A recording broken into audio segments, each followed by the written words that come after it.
இன்னைக்கு இன்டர்நேஷ்னல் யோகா டே. எல்லாரும் news paper, social மீடியான்னு எல்லாத்துலேயும் யோகா பற்றி பேசிகிட்டே இருக்காங்க. யோகாக்கும் மென்டல் ஹெல்த்துக்கும் ஏதாவது கனெக்ஷன்ஸ் இருக்கா மேம்? நீங்கள் இந்த கேள்வியை கேட்பீங்க அப்படின்னா நான் நடராஜர் சிலையோட வெயிட் பண்ணிட்டு இருக்கேன். அதுவும் ஒரு யோகா போஸ் அப்படின்னு நம்ம சொல்லலாம். So yoga is a kind of physical activity. அதுக்கு நிறைய ஸ்பிரிச்சுவல் ரூட்ஸ் இருக்குது, நிறைய ஹிஸ்டாரிக்கல் ரூட்ஸ் இருக்குது. அப்படின்றதுனால இந்தியாவுக்கு ரொம்ப இம்பார்ட்டன்ஸ் கொடுக்குறோம் யோகாக்காக. But it's a kind of physical activity with breathing movements. So அப்போ மென்டல் ஹெல்த் சம்மந்தமாக பார்க்கும்போது நம்ம யூஸ்வலாக ஆட்டோனாமிக் நர்வஸ் சிஸ்டத்தோட டீல் பண்ணுவோம். அந்த ஆட்டோனாமிக் நர்வஸ் சிஸ்டத்தில் பாராசிம்பத்தட்டிக் ஆக்டிவேஷன் நடக்கிறதுனால நம்மளோட பதட்டம், அழுத்தம் அப்படின்றது குறையும். ரெண்டாவது, மெலட்டோனின் அப்படின்னு சொல்லக்கூடிய ஹார்மோன் இன்க்ரீஸ் ஆகுறதுனால தூக்கத்துக்கும் ஹெல்ப்ஃபுல்லாக இருக்குது அப்படின்னு ஸ்டடீஸ் சொல்லுது. அது போக கார்டிசால் லெவல்ஸ் குறையுது, அதனால ஸ்ட்ரெஸ் கம்மியாகுது. ஸ்ட்ரெஸ்ஸுனால வரக்கூடிய side effects like sugar, BP கூட கம்மியாகுது பிகாஸ் கார்டிசால் லெவல்ஸ் கம்மியாகிறதுனால அப்படின்னு சொல்லி சில ஸ்டடீஸ் சொல்கிறாங்க. அண்ட் பிரெயினில் காபா அப்படின்னு சொல்லக்கூடிய நியூரோ டிரான்ஸ்மிட்டர் இன்க்ரீஸ் ஆகுறதுனால எகெயின் ஆங்ஸைட்டி, டிப்ரெஷன் குறையுது. நம்மளோட ப்ரீஃப்ராண்டல் கார்டெக்ஸ்னு சொல்லக்கூட மனுஷனா வச்சிருக்க நம்ம யோசிக்கக்கூடிய தன்மையை கொடுக்கக்கூடிய அந்த part of the brain prefrontal கார்டெக்ஸ்னு சொல்லுவோம். இதுதான் ப்ரீஃப்ராண்டல் கார்டெக்ஸ்.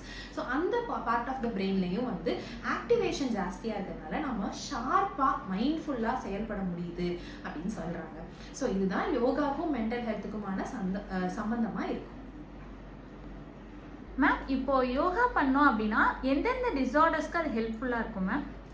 ஜென்ரலாக யோகாவுக்கு ப்ரிவென்டிவ் ஆஸ்பெக்ட்ஸில் நம்ம சொல்லுவோம். ஸோ அப்போது நம்ம ஸ்ட்ரெஸ்ஸை ஹேண்டில் பண்ணுற விதத்தில் நம்ம முன்னாடியே பண்ணோன்னா நமக்கு ஸ்ட்ரெஸ்ஸை ஹேண்டில் பண்ணுற கெப்பாசிட்டி பெட்டராக இருக்கும். ஸோ அப்போ ஸ்ட்ரெஸ் ரிலேட்டடான ஆங்ஸைட்டி, டிப்ரெஷன் இது எல்லாத்துலேயுமே சொல்லலாம். ஈவன் சில ஸ்டடீஸ் என்ன சொல்லுதுன்னா மேஜர் மென்டல் இல்னஸாக இருக்க ஸ்கிசோஃப்ரெனியா, ஓசிடி, பிடிஎஸ்டிக்கு கூட ஒரு அட்ஜங்டிவ் தெரப்பியாக அவங்க ரெக்கவர் ஆகி போகும்போது அவங்க டெய்லி லைஃபோட கோப் பண்ணுறதுக்கு ஒரு அட்ஜங்டிவ் தெரப்பியாக கண்டிப்பாக யோகா ஹெல்ப்ஃபுல்லாக இருக்குன்னு ஸ்டடீஸ் சொல்லுது. மேம், இப்போ யோகா பண்ணாலே நம்மளால மென்டல் ஹெல்த்தை கியூர் பண்ணிட முடியும்? இதுதான் முக்கியமான கேள்வி.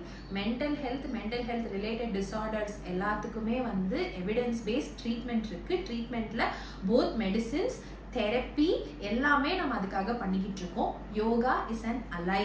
யோகா பண்ணுறது அப்படின்றது எப்படின்னா, நம்ம எல்லா ட்ரீட்மெண்ட்டும் பண்ணிட்டு சாப்பாட்டில் உப்பு கம்மியாக போட்டு சாப்பிடுங்க, சுகர் கம்மியாக போட்டு சாப்பிடுங்கன்னு சொல்கிற மாதிரி யோகா பண்ணுங்கன்னு சொல்கிறது.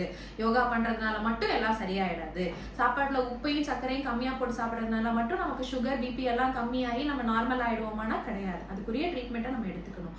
அதனால யோகாவை பற்றி நம்ம எவ்வளோ நல்லா பேசினாலும், யோகா எவ்வளோ ஹெல்ப்ஃபுல்லாக இருக்குன்னு ரீசர்ச் வந்தாலும், it is an ally. It is not the primary form of treatment. Thank you.